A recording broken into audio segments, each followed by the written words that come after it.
Hi అండి, అందరికీ నమస్కారం. ఈరోజు మనం శృంగార మధురం 20వ భాగంలో ఏం జరిగింది అని తెలుసుకుందాం. నుదుటి మీద నుండి జారుతున్న చెమట, అలసిన మొహం, ఇంక నడవలేను అంటూ రాధి అక్కడే ఉన్న బండరాయి మీద కూర్చొని కొంచెం సేపు ఇక్కడే ఉందాం కన్నయ్య అంది. అప్పుడేనా ఇలా అలసిపోతే ఎలా అని నవ్వుతూ అన్నాడు గౌతమ్. అవును, ఇంతకీ మనం ఎన్ని మెట్లు ఎక్కామంటావ్ అని అంది రాధి. గౌతమ్ ఒకసారి వెనక్కి తిరిగి చూశాడు. ఒక 150 అయ్యుండొచ్చు అని అన్నాడు. అంత కరెక్ట్గా ఎలా చెప్పావు గౌతమ్ అంది. అక్కడ దగ్గరలో ఉన్న చెట్టు మీద ఇంటూ మార్క్ చూపించాడు. అంటే అని అర్థం కాలేదు ఆమెకు. ఇవి ఎప్పుడో సరదాగా ఫ్రెండ్స్తో కొండెక్కేటప్పుడు ప్రతి 50 మెట్లకు ఒకటి చొప్పున గుర్తు వేశాం మేము. దానిని బట్టి ఇప్పుడు చెప్పాను. అవి ఇంకా అప్పటి నుండి చెక్కు చెదరు కూడా లేదు అన్నాడు. మామూలు తెలివి కాదు అది అని నవ్వుతూ అంది. అదేం లేదు మా, అప్పుడప్పుడు ఊర్లో వాళ్ళతో సరదాగా ఎక్కేవాడిని. ఎవరు ఫస్ట్ ఎక్కుతారు అని అలా ఎక్కినప్పుడు గుర్తుగా ఉంటాయి కదా అని చెట్ల మీద చెక్కాను నేను. అవి అలాగే ఉన్నాయి అప్పటి నుండి కూడా అన్నాడు. అప్పటికి మధ్యాహ్నం అవుతూ ఉంది. రాధి మిగతా స్టెప్స్ వైపు చూసి గౌతమ్ వైపు చూసింది. నిదానంగా లేచి వెళ్దాం పదా, కూర్చుంటే అలాగే కూర్చుండిపోతాము అని ఒక్కో స్టెప్ ఎక్కేసరికి తన వల్ల కాలేదు. కాళ్ళ నొప్పి ఇంకా తగ్గలేదు. అది చూసి నవ్విన గౌతమ్ వెళ్దామా అన్నాడు. తన బాధని బయట చెప్పలేక సరే అంది రాధి. కానీ అక్కడ ఉన్నది ఎవరు అంది. తన కన్నయ్య అన్నాడు. శరీరాన్ని ముట్టుకోకుండానే ఆమె మనసును చదివినవాడు, ఆత్మని స్పృశించిన వాడు కూడా. గౌతమ్ దగ్గరికి వచ్చి ఆ మొహం మీద పడుతున్న కురులను సరిచేసి నుదుటి మీద పడిన చెమటతో కరుగుతున్న కుంకుమను దిద్ది మరీ ఎక్కువ శ్రమ పడకు, నేను ఉన్నాను కదా అని అన్నాడు. రాధికి అర్థమే కాలేదు. వెళ్దామా, లేట్ అవుతుంది కన్నయ్య అంది. గౌతమ్ ఇంకా దగ్గరికి వచ్చి ఇది నాలో ఉన్న కోరిక కాదు బుజ్జమ్మ, దైవ సన్నిధిలో స్వచ్ఛమైన ప్రేమతో ఇస్తున్నాను అంటూ నుదుటి మీద ముద్దు పెట్టి నువ్వు కష్టపడితే నేను చూడలేనుమా పద అని ఒక్క ఉదుటిన ఆమెను తన చేతుల్లోకి తీసుకున్నాడు. అతని పెదవులు నుదుడిని తాకగానే ఒక అనిర్వచనీయమైన అనుభూతి కళ్ళు తెరిచిన రాధికి అర్థమయ్యేసరికి గౌతమ్ తన్ను ఎత్తుకొని ఉన్నాడు. ఒక్క క్షణం తడబడ్డా వెంటనే అతని మెడ చుట్టూ చేతులు వేసి ఏంటిది కన్నయ్య, వదులు, నేను నడవగలను అంది. నువ్వు నడిచినా నిన్ను నడిపించడానికి నేను సిద్ధంగా లేను బుజ్జమ్మ, అది కాదు కన్నయ్య అంది. ఇంకా చాలా స్టెప్స్ ఉన్నాయి, బరువుగా ఉంటాను అంది. ప్రేమ బంధంలో ఏది బరువుగా అనిపించదు, అందులో నువ్వు అసలే లేవు. వద్దు కన్నయ్య ప్లీజ్, చూడు కొందరు మన వైపే చూసుకుంటూ వెళ్తున్నారు అని అంది. చూసేవాళ్ళు చాలా చూస్తారు, కానీ నువ్వు మాట్లాడుకు అన్నాడు. అది కాదు కన్నయ్య అంది. మాట్లాడవద్దు, ఇష్ అన్నానా అని అన్నాడు. రాధి మరొక్క మాట కూడా మాట్లాడకుండా అలాగే ఉంది. పైకెక్కే వాళ్ళు వాళ్ళని చూస్తూ పోతున్నారు. అందులో ఒక పెద్దావిడ ఏం బాబు, భార్య నడవకూడదు అని ఎత్తుకొని వెళ్తున్నావా అని నవ్వుకుంటూ వెళ్ళిపోయింది. ఇంకొక పెద్ద ఆయన పెళ్ళైన కొత్తల్లో ఇలాగే ఉంటాయి, జాగ్రత్తగా పట్టుకో అని వెళ్ళిపోయారు.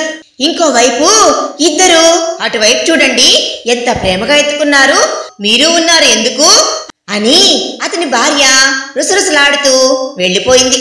ఇంకొందరు ముచ్చటగా చూస్తూ పోతున్నారు. రాధి ఇబ్బంది పడుతూ వద్దు కన్నయ్య అని అంది.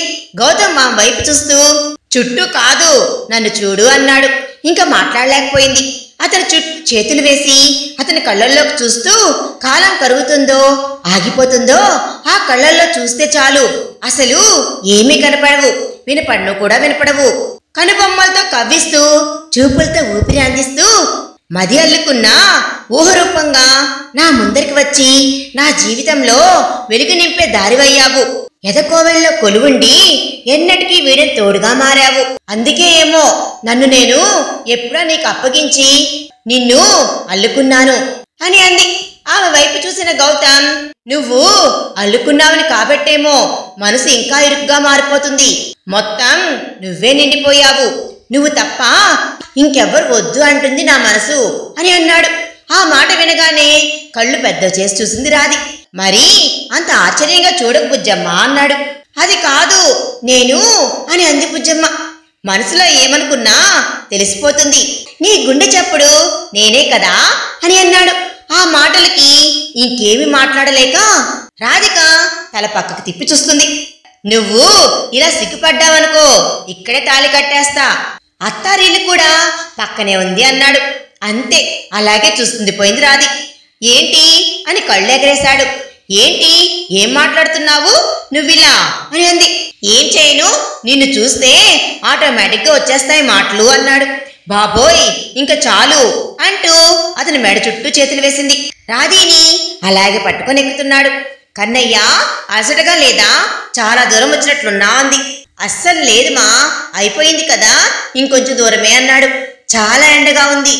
రాధికి ఎండవేడికి తట్టుకోలేక గౌతమ్ గుండెల్లో తన మొహాన్ని దాచుకుంది. గౌతమ్ ఇంకా జాగ్రత్తగా తనలో అదుముకొని తీసుకుని వెళ్ళాడు. బుజ్జమ్మ కళ్ళు తెరిచి చూడు, వచ్చేశాము అన్నాడు. అప్పుడేనా అని అంది.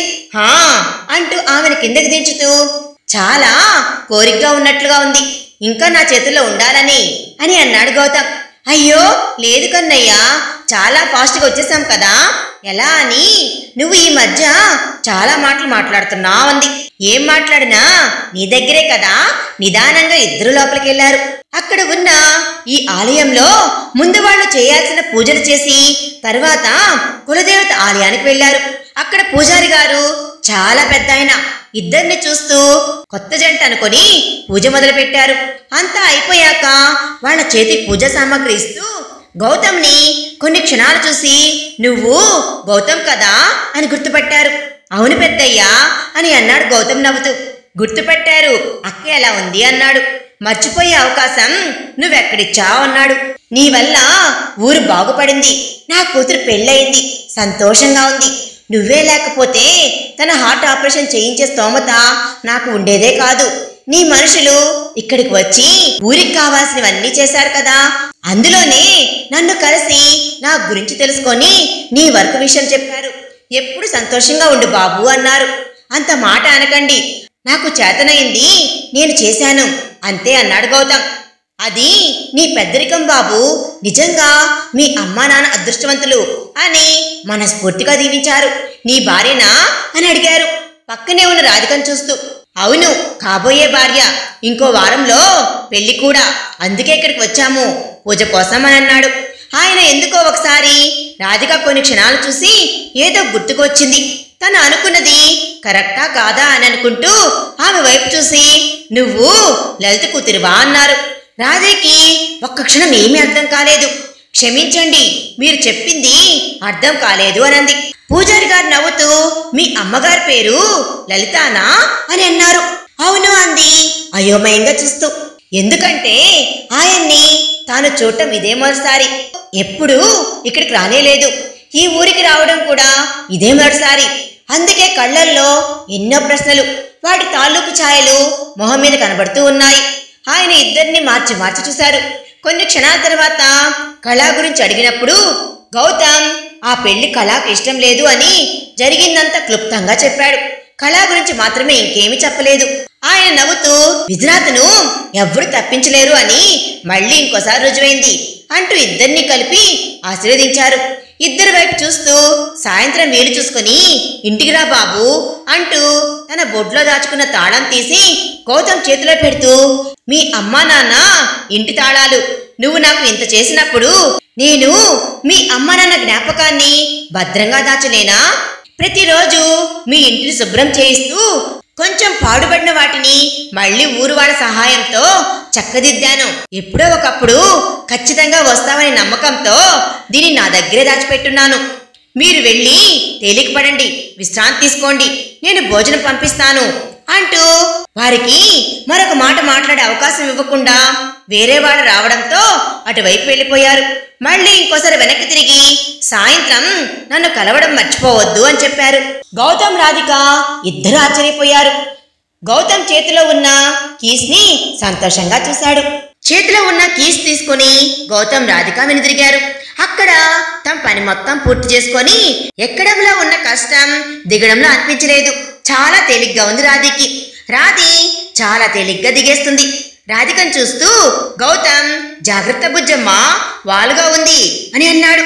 రాధి గౌతమ్ని చూస్తూ ఆగిపోయి, సరే ఒక పందెం వేసుకుందామా అని అంది.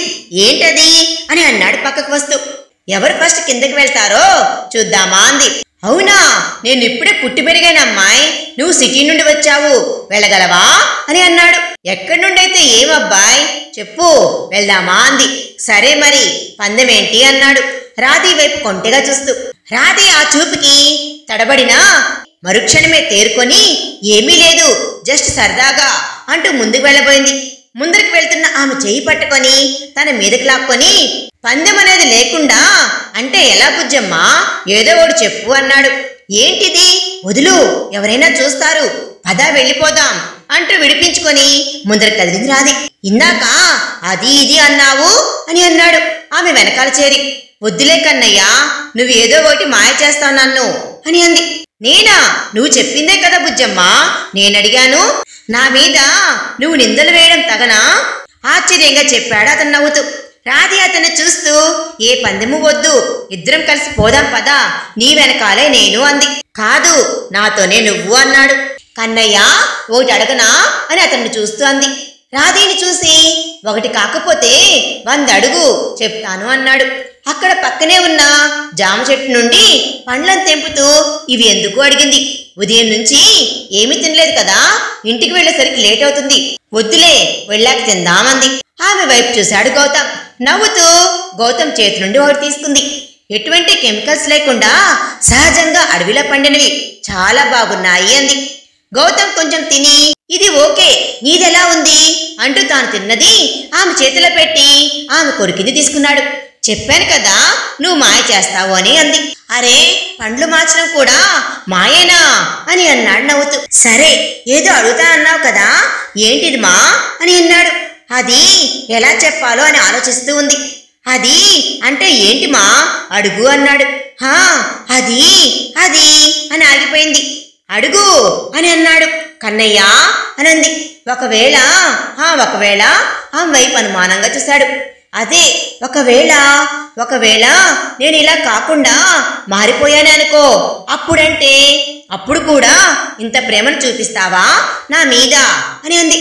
అంటే అర్థం కాలేదు గౌతమ్కి. రాధికి అది ఎలా చెప్పాలో తెలియలేదు. ఆమె వైపు చూశాడు. ఆమె చెప్పిన దానిని అర్థం చేసుకోవాలని ప్రయత్నిస్తూ అర్థమైన వెంటనే ఆ చూపుల్లో ఒక్క క్షణం కోపం, మరుక్షణం బాధ రెండూ ఉన్నాయి. రాధికి అనవసరంగా అడిగానేమో అనిపించింది. తన కన్నయ్య గురించి తనకు బాగా తెలుసు. నువ్వు ఎలా ఉన్నా సరే నీ మీద ప్రేమ చావదు, నాకు నీ మీద పెట్టుకున్న నమ్మకము చావదు. నిన్ను కళ్ళతో చూసి ఆరాధించలేదు, కన్నుమరుగైన వెంటనే మర్చిపోవడానికి, లేదా కళ్ళకు ఇంపు తగ్గిన వెంటనే దూరం పెట్టడానికి మనసుతో చూశాను బుజ్జమ్మ. చివరి శ్వాస వరకు ఎటువంటి మార్పు ఉండదు. నువ్వు ఏం చెప్పాలనుకున్నా నా మనసు మారదు అన్నాడు. ఆమె చేతులను తన చేతుల్లోకి తీసుకొని వాటిని ముద్దు పెడుతూ గౌతమ్ చేతులపై జారిన రాధి కన్నీటి బిందువు గౌతమ్ దాన్ని తుడుస్తూ, ఇలా కన్నీరు జారేదానికి అడగడం ఎందుకు అని అన్నాడు గౌతమ్. ఎందుకు అడగాలనిపించింది, నా కన్నయ్య మీద అనుమానం కాదు, అది ఏంటో అలా అనిపించింది అంది. గౌతమ్ నవ్వుతూ సరే పోదామా, ఇంకేమైనా ఇంటర్వ్యూ ఉందా అని చూశాడు. రాధి లేదు అంట తలూపింది. చుట్టూ ఉన్న కొండలు చూస్తూ గౌతమ్ దాని గురించి చెప్తూ ఉంటే రాధి వింటూ ఎప్పుడు కిందకు వచ్చేశారో తెలియనే లేదు. దిగేటప్పుడు అలస కూడా తెలియదు. కానీ దిగినాక బాగా తెలిసింది. కిందకు వచ్చిన గౌతమ్ దారి కోసం కొన్ని క్షణాలు అక్కడే నిలబడిపోయాడు. వెనకాల నుంచి ఒకరు వచ్చి గౌతమ్ బాబునా అని అతను చూస్తూ అడిగాడు. అవును అంటూ అతని వైపు చూశాడు. నేను చూపిస్తాను దారి, రండి అని కొంచెం ముందరికి వెళ్ళి వాళ్ళ ఇంటిని చూపించాడు. అదే మీ అమ్మా నాన్న వాళ్ళ ఇల్లు అంటూ వెళ్ళిపోయాడు అతను. రాధి చుట్టూ చూస్తుంది. ఇల్లు చిన్నగా ఉన్నా ముచ్చటగా ఉంది. అడవులలో సీతమ్మ వారి పర్ణ కుటీరంలా చుట్టూ పచ్చదనం, ముందర తులసి కోట, ఒకవైపు సన్నజాజి సంపెంగలా తీగలు అల్లుకొనున్నాయి. బాగుంది కన్నయ్య అని అంది రాధి సంతోషంగా. గౌతమ్ ఆమెనే చూస్తూ అప్పుడే ఎలా చెప్తున్నావు బాగుంది అని, నువ్వింకా చూడలేదు కదా బుజ్జమ్మ, ముందర చూసి బాగుంది అంటున్నావా అన్నాడు.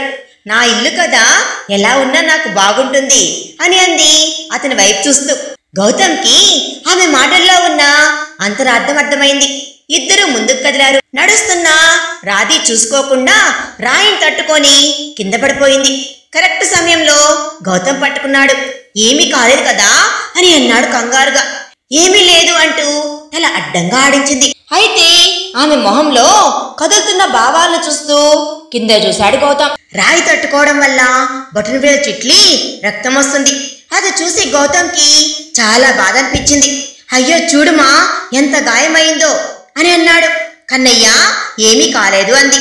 నీకు అన్నీ అలాగే అనిపిస్తాయి అంటూ ఆమెను ఎత్తుకొని జాగ్రత్తగా ఇంటి తలుపు ఓపెన్ చేసి తనకు తెలియకుండానే శుభతరుణంలో కుడికాలు పెట్టి సతీ సమేతంగా లోపలికి అడుగు పెట్టాడు.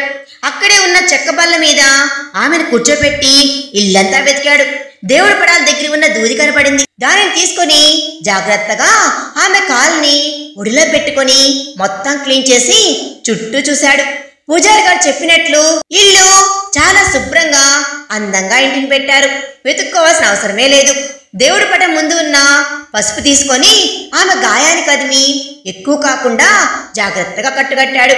నువ్వు ఇక్కడే కూర్చో, కారులో ఫస్ట్ ఎయిడ్ బాక్స్ ఉంది, తీసుకుని వస్తాను. అందులో పెయిన్ కిల్లర్స్ కూడా ఉన్నాయి, వేసుకుంటే నొప్పి కలగకుండా ఉంటుంది అని వెళ్తున్న అతన్ని చేయి పట్టుకుని ఆపింది. ఏంటి అన్నట్టు చూశాడు గౌతమ్. కన్నయ్య ఏమీ కాలేదు, కంగారు పడుకు, చిన్న రాయే కదా తగిలింది అని అంది. నీకు చిన్న రాయి మాత్రమే, నాకు చిన్న గీత పడినా ఒప్పుకోను. అతని కళ్ళల్లో ప్రేమ బాధ స్పష్టంగా ఉంది ఆమెకు. రాధి లేచి అతని దగ్గరికి వచ్చి అతన్ని చూస్తూ ఎదపై తలపెట్టి తన 2 చేతులతో చుట్టుకుంది. ఎంత అదృష్టం కదా నాది నిన్ను పొందినందుకు అంది. గౌతమ్ ఆమె చుట్టూ చేతులు వేసి ఏమో తెలీదు, అదృష్టం నీదా నాదా అన్నది. నిన్ను పొందిన నేను నీ అంతటి అదృష్టవంతుణ్ణి కదా అంటూ నుదుడి మీద ముద్దు పెట్టుకున్నాడు. ఇల్లు చూద్దామా? చూడ్డానికి ఏముందమా అన్నాడు. ఇక్కడి నుంచి అంతా కనబడుతూ ఉంటేను అని అన్నాడు. అతని వైపు చూస్తూ పదా అని ఇంకా లోపల తీసుకుని వెళ్ళింది. ఒకవైపు వాళ్ళ అమ్మా నాన్న ఉపయోగించిన మగ్గాలు కూడా ఉన్నాయి. గౌతమ్ వాటిని అపురూపంగా చూశాడు. ఏవో జ్ఞాపకాలు అస్పష్టంగా.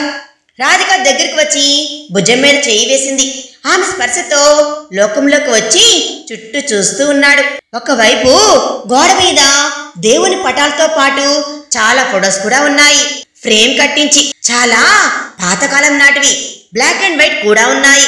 రాధి అందరిని చూస్తూ ఉంది. వీళ్ళంతా మీ పూర్వీకులు అనుకుంటా అంది. హా, గుర్తులేదు, చాలా పాతవి అంటూ ఒకవైపు ఉన్న ఫోటోను చూపించాడు.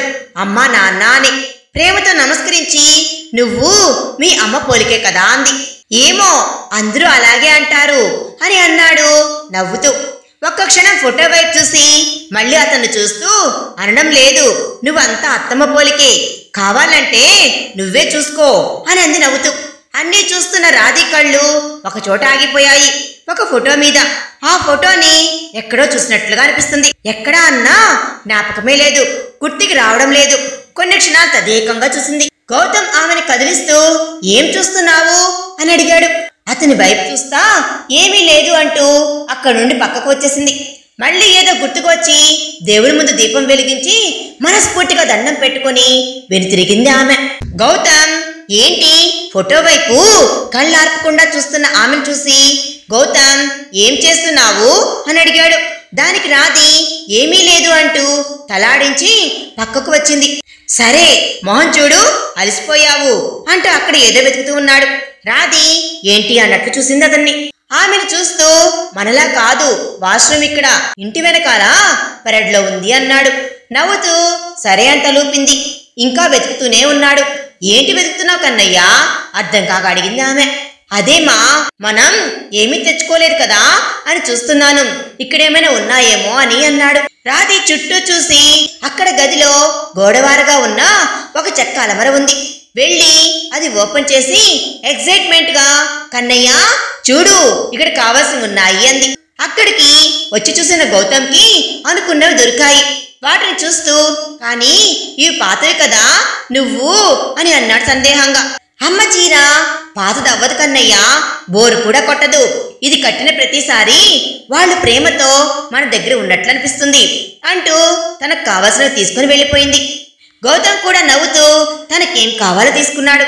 నిజమే, అమ్మ చీర పాతదవ్వదు, బోరు కొట్టదు, కట్టిన ప్రతిసారి కొత్త అనుభూతిని ఇస్తుంది అని అనుకున్నాడు మనసులో. ఇంతలో బయట ఎవరో పిలిచినట్లు అనిపించింది. గౌతమ్ బయటకు వచ్చి చూశాడు. పూజారి గారు తమ కోసం లంచ్ పంపించారు. వాటిని తీసుకుంటూ యథాలాపంగా పైకి చూశాడు. అంతా మబ్బులు కమ్ముకునున్నాయి. ఆ వచ్చిన వ్యక్తి ఇంకో అరగంటలో పూజారి గారు మిమ్మల్ని ఇంటికి రమ్మన్నారు అని అన్నాడు. సరే అంటూ తలూపాడు గౌతమ్. మర్చిపోవద్దు అని వచ్చిన వ్యక్తి చెప్పి వెళ్ళిపోయాడు. గౌతమ్ లోపలికి వచ్చి వాటిని పక్కన పెట్టి వెనక్కి తిరిగాడు. రాధి అప్పుడే ఫ్రెష్ అయి వచ్చింది. చూస్తున్న గౌతమ్కి ఒక్క నిమిషం నుదుటిని చెమటలు పట్టినట్లు అనిపించింది. గొంతు తడారినట్లు నిదానంగా ఒక్కో అడుగు వేసుకుంటూ రాధి దగ్గరికి వచ్చాడు. ఆమె వైపు చూస్తూ. పల్లెటూరు కావడంతో అక్కడ శారీ కట్టుకునే అవకాశం లేక జస్ట్ శరీరానికి చీర చుట్టుకుని వచ్చింది. అక్కడ గౌతమ్ని గమనించకుండా కట్టుకోబోయింది రాధి. అయితే వెనకాల మెడ వెనుక తగులుతూ ఉన్న ఊపిరికి అలాగే నిలబడి శరీరం జల్లుమంది. మరింత గట్టిగా తన చీరను పట్టుకుంది. గౌతమ్ చుట్టూ చేతులు వేస్తూ మెడ వెనుక పెదాలతో అద్దుతూ చెవి దగ్గరికి తీసుకుని వచ్చి నన్ను కట్టమంటావా అని అడిగాడు నిదానంగా.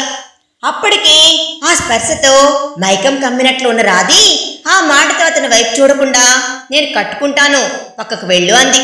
గౌతమ్ మరింతగా చేతులు బిగించి కుదరదు, నేను కడతాను అన్నాడు. నాకు వచ్చు కన్నయ్యా అని మాట్లాడబడుతుంది. ఎలా? మొదట నేర్పించింది నేనే కదా అని అన్నాడు. అప్పుడు తెలీదు అని అంది. ఇప్పుడు ఇంకా మాట్లాడలేకపోయింది. ఇప్పుడు చెప్పు అని అన్నాడు. ప్లీజ్ కన్నయ్య, నాకు వచ్చు, నువ్వు వెళ్ళు అంది. బాగా ఏమి రాదు, మళ్ళీ నేను నేర్పిస్తాను, ఒప్పుకో బుజ్జమ్మ. చేతులు మరింత కిందకి తెచ్చి రాధి నడుము పైన జరిపి పెదాలను చెవి దగ్గర నుండి కదిలించకుండా చెప్పాడు. అంతవరకు ధైర్యంగా ఉన్న రాధి ఆ చర్యకు ఇంకేం మాట్లాడలేకపోతుంది. గౌతమ్ ఆమె తలకు చుట్టిన టవల్ని తీసేసి ఊరికి సెలయేరులా పైనుంచి కిందకి దూకుతున్న ఆమె కుర్ల నుండి వచ్చే సహజమైన పరిమళాలను ఆస్వాదిస్తూ చెప్పు బుజ్జమ్మ అని అన్నాడు. రాధి తనని బలవంతంగా నిగ్రహించుకొని అతని వైపు తిరిగింది. అంతవరకు మెడ వెనుక నాట్యం చేస్తున్న పెదాలు ఇప్పుడు తన మెడ మీదకి చేరాయి. కన్నయ్య, ఇంక చాలు, ఏం చేస్తున్నావంది. క్షీరసాగర మదనం అన్నాడు. అంటే అని మాట గొంతు దాటి రావడం కష్టంగా ఉంది రాధికి. గౌతమ్ పెదవులను మరింత దగ్గరగా చేర్చి చెవి వెనుక చిన్న ముద్దు పెట్టి సడి లేకుండా నిశ్శబ్దంగా ఉన్న రాత్రులను మన ఇద్దరి ఉచ్ఛ్వాస నిశ్వాసల సంగీతంతో నింపాలి అని. అమృత భాండాల్లా తేనెల కోసం కొనలు దాటి కొండలు దాటి ప్రయాణం చేస్తూ అన్వేషణ సాగిస్తూ గాజుల సంగీతం మొత్తం మన గది అంతా వినపడాలి అని. అమృత భాండంలో కవ్వంలాగా క్షీరసాగర మదనం చెయ్యాలని ఉంది. ఎలా బుజ్జమ్మ, మనసు ఒప్పుకోవడం లేదు, ఎలా ఆగడం అన్నాడు. కళ్ళు తెరిచిన రాధి చాలా కష్టం మీద తనను తాను నిగ్రహించుకొని నవ్వుతూ అతని చెంప మీద ముద్దు పెట్టి దూరంగా తోసేసి మరో గదిలోకి వెళ్లి తలుపు వేసేసింది రాధి. ఇదంతా గౌతమ్ తేరుకునే లోపే జరిగిపోయింది. పక్కన ఉన్న కిటికీ దగ్గర నిలబడి ఇది అన్యాయం తెలుసా అని అన్నాడు ఆలుకగా. రాధి నవ్వుతూ ఏమీ కాదు, ముందు వెళ్ళి రెడీ అవ్వు అని అంటూ ఇంకో మాట మాట్లాడే అవకాశం ఇవ్వకుండా కిటికీ కూడా మూసేసింది. గౌతమ్ నవ్వుతూ వెళ్ళిపోయాడు. గౌతమ్ వచ్చేసరికి రాధి రెడీ అయిపోయి అతను చూసి నవ్వింది. నవ్వు నవ్వు, బాగా నవ్వు, నాకు దొరికినప్పుడు చెప్తా అని అన్నాడు. హలో, మనం బయటికి వెళ్ళాలి, గుర్తుందా? తర్వాత ఇంటికి కూడా వెళ్ళాలి, సాయంత్రం అవుతుంది, తొందరగా కన్నయ్యా అని అంటూ నవ్వుతూ ఉంది. రాధికను చూశాడు. చాలా అందంగా ఉంది. గౌతమ్ చూపుకి తడబడ్డా మళ్ళీ మామూలయ్యి ఏంటి చూస్తున్నా అంది. నువ్వు ఎంత బాగున్నావో తెలుసా బుజ్జమ్మ, చేనేత కట్టిన చిలకమ్మలా ఉన్నావు అని అన్నాడు దగ్గర తీసుకొని చేతులకు ముద్దు పెడుతూ. నిజంగానా? నాకు కూడా చాలా బాగా నచ్చింది అత్తమ్మ చీర, చూడు సరిగ్గా సరిపోయింది, నీకు కూడా మామయ్యవి చాలా బాగున్నాయి. అవును, అత్తమ్మను చూసావా? ఆవిడ నాలాగే ఉండి ఉంటారు కదా అన్నాడు. ఏమో గుర్తులేదు, గోడ మీద ఉన్న ఫోటోను చూస్తూ ఆలోచిస్తూ అన్నాడు. ఎంత ఆలోచిద్దామనుకున్నా అస్పష్ట జ్ఞాపకాలు. సరే పద అంటూ అతన్ని ఆలోచన నుండి తప్పించి అక్కడ పూజారి గారు ఇచ్చిన లంచ్ ఇద్దరు తినేసి ఊర్లో ఉన్న ఆయన ఇంటికి బయలుదేరారు. ఇద్దరు ఊరు చూస్తూ నడుచుకుంటూ వెళ్తున్నారు. దారి మధ్యలో ఉన్న తన మామ ఇంటిని కూడా గౌతమ్ చూపించాడు రాధికి. దాదాపు ఊరేమీ మారలేదు, అన్ని అలాగే ఉన్నాయి. ఊర్లో కొందరు గౌతమ్ని గుర్తుపట్టి ఆప్యాయంగా పలకరించారు. రాధి గురించి తెలుసుకుని ఇద్దరిని చూసి సంతోషపడ్డారు. మాటల్లోనే పూజారి గారు ఇంటికి చేరుకొని లోపలికి వెళ్లారు. అప్పటికే ఆయన తన గదిలో ఉన్నారు. అక్కడే ఉన్న ఏవో పెద్ద చెక్క అలమరాల నుండి ఏవేవో బయటకు తీస్తూ ఉన్నారు. అలికిడి విని తలెత్తి చూశారు పూజారి గారు. ఇద్దరు చూసి నవ్వుతూ పలకరిస్తూ తన ఎదురుగా కూర్చో అని అన్నారు. ఇద్దరికి అర్థం కాలేదు ఎందుకు రమ్మన్నారు అనేది. అప్పటికే సాయంత్రమైంది. మేఘాలు కమ్ముకుంటూ ఉన్నాయి. ఆయన్ని చూసి ఇద్దరు గౌరవంగా నమస్కరించి గౌతమ్ అదే విషయం అడిగాడు, ఆయన్ని ఎందుకు రమ్మన్నారు అని. పూజారి గారు ఇద్దరి వైపు చూస్తూ దేవుడికి ఏ బంధం ఎప్పుడు ముడివేయాలి అన్నది బాగా తెలుసు గౌతమ్, అందుకే సరైన సమయంలో సరైన వాళ్ళని ముడిపెడతాడు. రాధికకి ఆయన చెప్పింది అర్థం కాలేదు. అంటే అని అడిగింది ఆయన చూస్తూ. ఆయన ఇద్దరిని చూస్తూ నవ్వుతూ నువ్వు గౌతమ్ కంటే 4 ఏళ్లు పెద్ద కదా అని అడిగారు. ఆ మాటకి రాధి ఆశ్చర్యపోయింది, గౌతమ్ కూడా. ఎందుకంటే ఈ విషయం ఎవ్వరికీ తెలియదు, ఒక్క వేణు కావ్య తప్ప. మరి ఈయనకు ఎలా అనేది అర్థం కాక ఇద్దరు ఒకరిని చూసుకున్నారు ఆశ్చర్యంగా. ఆయన ఏమన్నా అబ్జెక్షన్ చేస్తారేమో అని భయం వేసింది గౌతమ్కి. అదేమైనా సమస్యనా, పెద్ద ప్రాబ్లం లేదు కదా అని అడిగాడు గౌతమ్. పూజారి గారు నవ్వుతూ ఎటువంటి సమస్య లేదు, కాకపోతే చిన్నప్పుడే ముడిపడిన మీ బంధం ఇలా కలకాలం నిలిచే శాశ్వత బంధం అవుతుంది అని నేను అనుకోలేదు అన్నారు. అసలు ఆయన చెప్పేది ఏది ఇద్దరికీ అర్థం కాలేదు. రాధిక కూడా ఒక నిమిషం భయంగా అనిపించింది, ఆయన ఏమన్నా వ్యతిరేకంగా చెప్తారేమో అని. ఇద్దరి హావభావాలు గమనిస్తున్న ఆయన నవ్వుతూ ఎందుకు భయపడతారు, అటువంటిదేమీ లేదు. నిజంగానే మీ ఇద్దరి మధ్య ప్రేమ బలంగా ఉంటే ఏది సమస్య కాదు. ముందు ప్రశాంతం కూర్చోండి అన్నారు. ఇద్దరు కూర్చున్నా అల్జడి ఇద్దరిలో తగ్గలేదు. రాధి పక్కనే ఉన్న గౌతమ్ చేతిని పట్టుకుంది. ఏమీ భయం లేదు అంటూ గౌతమ్ ఆమెను నెమ్మదించే ప్రయత్నం చేస్తున్నాడు. పూజారి గారు ఇద్దరిని చూస్తూ ఇక్కడ ఉన్న గుడికి కొన్ని వేల మంది వస్తుంటారు, అందరినీ నేను గుర్తుపెట్టుకోలేను, కానీ కొన్ని సంఘటనలు మనసులో అలాగే పడిపోతాయి. ఎంతగా అంటే వాటి తాలూకు ఏదైనా అల్జడి కలిగినా మనసు పొరల్లో ఉన్నా అవి బయటకు వచ్చేస్తాయి, అంతలా గుర్తుండిపోతాయి, వాటిని ఎప్పటికీ మర్చిపోము అన్నారు ఆయన నవ్వుతూ. ఇద్దరికి అసలు ఒక్క ముక్క కూడా అర్థం కాలేదు, కానీ ఏదో విషయం ఉంది అని మాత్రం తెలుస్తుంది. అది తాము భయపడాల్సినంత కాదు అని కూడా. ఇద్దరికి అప్పుడు మనసు నెమ్మదించినట్లు అనిపించింది. మరి తర్వాత ఏం జరుగుతుంది అనేది మనం నెక్స్ట్ పార్ట్లో తెలుసుకుందాం. ఈ వీడియోలు మీకు నచ్చినట్లయితే ప్లీజ్ లైక్ చేయండి. మీ విలువైన అభిప్రాయాన్ని కామెంట్ రూపంలో తప్పకుండా తెలియజేయండి. కొత్తగా మన ఛానల్ చూస్తున్నట్లయితే సబ్స్క్రైబ్ చేసుకోండి. Thanks for watching.